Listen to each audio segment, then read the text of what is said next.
Why is it the same repetitive mistakes continue to rob salespeople of more commission checks, regardless of industry, size of company, or region of the globe?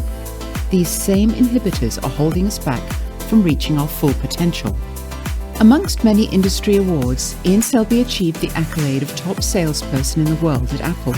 And in this podcast, he will discuss the issues that sales professionals encounter from his own experiences, confessing to the problems he has endured and how he overcame them, giving the benefit of his wisdom to everyone listening who work in the world of sales.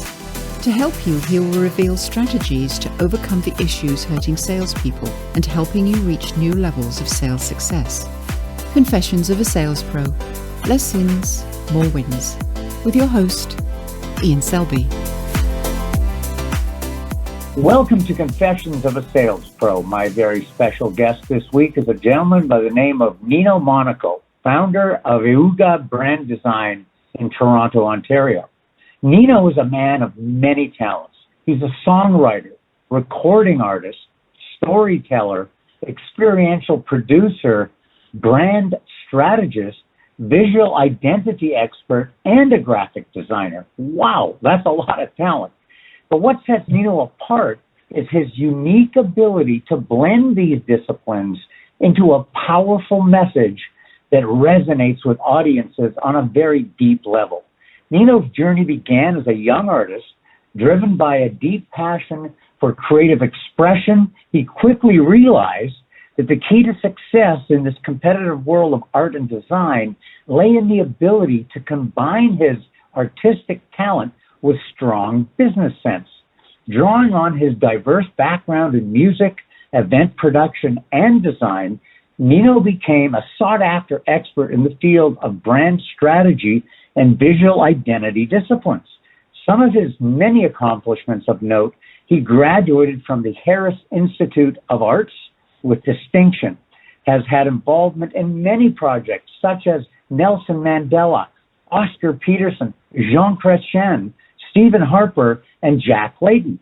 Nino was instrumental in building the event arm of the multinational company from ground up, from zero revenue to $5 million in revenue in 1 year back in 2003.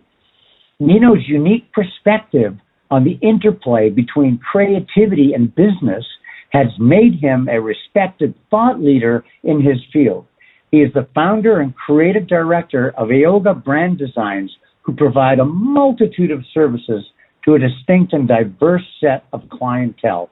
Nino, welcome to the podcast. Thank you. Honored to be here with you. Well, thanks for taking the time. I know you're busy, and I've got to say, I'm so impressed with your bio. Like, what a broad set of experience and disciplines you've garnered through your years, and putting it together in a way that serves a business, a sought-after business need is not an easy feat. So congratulations on your success to date, my friend.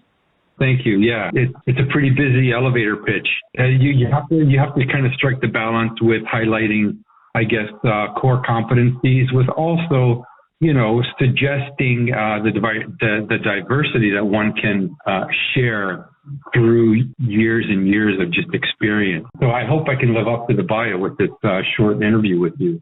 Yeah, I'm sure you will, Nino. I'm sure you will. It's better. I'm one of these believers that it's better to have, 20 years with 10 different companies than one company with 20 years, because you grow so much more. You've taken that to a whole new level, my friend. Now, brand, right? Everything's all about branding these days, and it's huge. And you've been around a lot of this in your career. What is the biggest misnomer about creating a brand strategy, Nino, in your opinion? Well, there's a laundry list there, and I'll try to keep it brief. For people that are just kind of have a very surface knowledge of brand, they tend to presume that it is aesthetic-based and design. It's limited to logo and tagline or website, that it's a one-time project, that it's, it's only necessary for bigger companies. There's a whole slew of things. And I think, a big misnomer is that people tend to put their marketing effort first before branding, which is really, putting the cart before the horse. Makes so much sense. I mean, you're right. I mean, the marketing's the what, but the brand is the why. I think it's got to start with why, and then we can get into what and how, right? Well, yeah, absolutely. And, like I said, the tendency is to believe that there's nothing in branding that could bolster the business or help let's say, the proprietor of the business to understand where they stand within the business more with a concise branding plan. I mean, I've worked with clients, in particular entrepreneurs, that on many occasions leave the conversation saying, I never knew that about my business. I never saw that about my business. And they thank me for helping them to illuminate. And it's those people that are the most fun to work with because they have an open mind about their business. And that's so important, Nino, that you landed on that you got to have an open mind. And one person can't possibly know it all. I mean, they're probably good at the product or the service, the business they're in, but they're probably not an expert at branding or marketing or sales for that matter. So, bringing a collection of experts to the table is worth so much more than trying to do it all yourself. And can you describe, perhaps a little bit about the pain points you solve as a designer strategist? Because I'm sure you've been in many situations where there were different business pains going on. What are some of the big ones that you always solve? I'd like to believe that there's a few key pain points. And again, it comes down to the team that I'm working with or the individual that I'm working with on the project. And that is to make them understand that the way I work is I reverse engineer the situation. I'm always, thinking about how it is that they arrive to the point where they are at that moment, to understand their journey. So empathy is part of it, and really just listening. And so the education piece for me is huge. I've mentioned this in previous interviews. The education piece for me is huge, both for myself and for them, because it is within that discovery that then I can, come up with a strategy. And like I said, part of that is to suggest their positioning and how their product and or service can be presented and communicated in a way to their audience. And also just helping them hone in on the user journey, also helping them hone in on a competitor audit, a true competitor audit. There's just I run the gamut when it comes to the pain point, just so we can then arrive at a final kind of strategy. Yeah, no, Nino, I like how you described the journey, right? A journey of discovery. And, listening, education, empathy, facilitation, collaboration, those are all words that resonate with me with what you do. And focused on that user journey, right? The customer, like the end user customer, what's the experience they're having? And looking at it from that point of view is so refreshing. And not everyone gets this part. I'd love to hear your thoughts on how does a strong brand presence and marketing effort ultimately help with conversions, because that's what it's all about. We're not in this for a hobby. We're in this to make a difference and make an impact. But how does it ultimately help the conversion process? Well, like I said, it is an amalgam of effort and insight to then, let's say, to make things a little bit more granular, to break it down to a strategy. And so when it comes to brand presence, again, it's just having those conversations and then coming up with a strategy that is suitable. There's not a one-size-fits-all type of situation. The other thing that I try to convey to my client is that, there is a sort of a theory which is kind of represented in a funnel, a sales funnel, and there are steps to this funnel. The first step is, the awareness that we want to share with the prospects, and let's just call them our audience. And then we hope to build intrigue, and then there's maybe an education piece. After that, there's the conversion. So what I try to convey to my clients is don't get stuck on the conversion, because that clouds your judgment. You have to nurture the other steps before you can expect the conversion to happen. When you're talking to people, you're talking to them from the standpoint of awareness, intrigue, education, trust, all those building blocks that are necessary in order for the conversion to happen. There's just so much to be extrapolated from those conversations before a conversion can begin to happen. So I like to let people know that this is what you need to do before you can expect a conversion. Because if you come on strong, if you come on like you have money, dollar signs in your eyes, people are just going to run the other way. And that's just not how business is done. Value has to come first. Absolutely. I so agree with you, Nino, on so many levels of what you just said. And I like your approach where you tailor it for each client. You've got a playbook, you've got a formula, you've got a recipe, but you're making a special batch for each of your clients. And I love, you called it a funnel, I call it a pipeline, but and nurturing each step through that journey, awareness, building intrigue, developing trust, providing education, and then it's time to talk about conversion.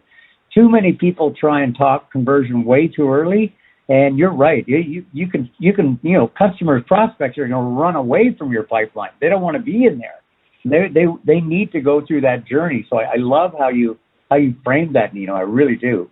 Yeah. I was just going to say that today I had a conversation with one of my clients, and we were talking about our social media kind of management and how because we talk about the leading copy that we tend to like to use, and I'm still advising my clients on a day-to-day basis in saying, look, the hard sell is there's a time and a place for a hard sell. But you really have to, pick your battles. The hard sell doesn't always work. And I find that there's very little room for it because the way I tend to believe is that when it comes to, let's say, leading copy and copywriting, it needs to be done in a way that will make the audience, will resonate with the audience. And it's never about me. It's always about you, right? Because people just want to be able to connect with the things that they're going through. And so I guess this is a little bit of a tip on leading copy and copywriting. You really got to help with connecting in a way that they can, feel compelled in a few short words. I love what you said. Focus on the pain, not your game, not what you're trying to push or sell. Focus on the business pain that you're solving, because that resonates, that connects with people, that goes to a deeper level, and already expresses a form of empathy and understanding that what they're going through. We can help you with your journey, right? So you, exactly. Not me. I love what you said with that. I mean, you must have some engagements, Nino, that are more rewarding than others. What is your most challenging aspect of what you do for people? What's your biggest challenge? Yeah, okay, so we kind of just touched on it a little bit, which is, I tell my client, look, it's not about you. Sometimes I have a conversation with people and I say, well, look, I'm trying to be as objective as possible. I'm trying to help you with your business, but I'm also here with my expertise with an objective truth about it. It doesn't mean it's the only objective truth about it, but it's my objective truth about it and what I bring to the table, which is you got to be able to see outside of yourself. When you say, I like this, right? It's nice that they like it, but what they have to understand is what they like is something that is not is less of a priority than what their audience likes, because that's what's going to have the reaction and have it resonate with the audience. We have to find that the priority and not what the business owner likes. When it comes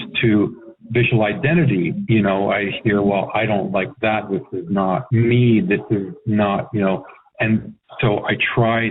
Again, when it comes to challenges, so let's say from a visual standpoint, they say, well, I don't have to identify with this. And so then I try to strike that balance, visually speaking, with something that they identify with, but I also then, draw a line and say, look, find that you don't identify it as much as you'd like, but it's how your audience will identify. Yes. And that is a huge challenge, especially for people that are still grappling, with what it is that I bring to the table and have doubt, let's say, because that is another piece of the puzzle too, is always instilling trust that it's in my best interest for them to create a strategy that speaks to their audience the best so they can get, yield the best result. Yes. And the customers know what they want. They know the pain they're in. They know probably where they'd like to go. But it's not about what the entrepreneur, your client's ego is telling them what good looks like. What good looks like is defined by their customers. I love that approach that you're taking to the market, Nino. Absolutely. I mean, there's got to be some challenges there. And once people get the idea, I'm sure things go ahead quite well. What is the most rewarding aspect of what you get to do? I love asking my guests this question, Nino. What do you like best about what you do? There's, quite a few things, but I'd say the most rewarding part is when, there's like a tremendous synergy between me and my clients, where there's like a real understanding as to the importance of their function and their contribution, but also the importance of my contribution and where I'm coming from. So, probably after that, when it comes to the funnel, let's say the trust piece, right? Once there's been all those discovery sessions and communication and things have been qualified and there's that inherent trust, then really that's a huge winning point for me, because a lot after that becomes a much easier endeavor because there's already that synergy and trust, right? And there's a unified goal. Then there's the strategizing and the artistic and the design element. Those are I love that aspect of it. But again, it's congruent with the strategy, and there's a utility to everything. So those are just but some of the rewards that I get from doing what I do. That synergy is sacred. It's beautiful when you and the client are on the same page. You agree on the collaborative effort and who's going to bring what to the table, and it's almost like writing music at that point. And a unified goal. Yeah. I like how you said that. It certainly sounds like, okay, you're going to play that instrument, I'll play this one, but we're playing the same song, so we're going to sound good together, right? So that's exactly. Love how you said that, Yeah. Just I could just cap it off and just say that there are times where there's a difference in opinion, but that's just all part and parcel. And I welcome those discussions as well, because the aim is always to get to a higher truth, and that's very important. And I don't shy away from the difficult conversation, because I think again sometimes they're just necessary. Because if you're always agreeing, it's great to have, with that, obviously, but it's also good to have the conversations where, there's a slight difference in opinion, but again, it opens up, other avenues of communication that will hopefully ultimately get you to that higher truth. Yeah. And there's nothing, I like what you said, there's nothing wrong with that. If someone's passionate about something, that's worth exploring, dissecting, looking at how there could still be some collaboration in that creative process. I think that's probably a requirement. I agree with you. If all they said was yes, it's like, well, they're not really playing their instrument, right? You need something from them, right? So I would agree. Yeah. Listeners, you can get a lot more information on Nino and his agency at www.aooga, and I'll spell it for you, AOOGA.org. So that's www.aooga.org. Nino's services range in many things as described, but not limited to, but here's a few: brand strategies, strategic logo, web design, copywriting, and experiential producing. Nino, on behalf of the listeners, I want to thank you very much for dropping your wisdom and knowledge on us today. I greatly appreciate it, my friend. Thank you, Ian. Thank you. And thank you all for listening to Confessions of a Sales Pro. If you have found this episode informative and helpful, we would be honored and appreciative if you would share this podcast with other great salespeople like yourself. And we look forward to you joining us for all new episodes weekly, every Thursday. Please subscribe to the podcast if you haven't already. If you'd like us to help you grow your sales commissions, visit us at salesmentoryou.com. Confessions of a Sales Pro. Less sins, more wins. With Ian Selbie.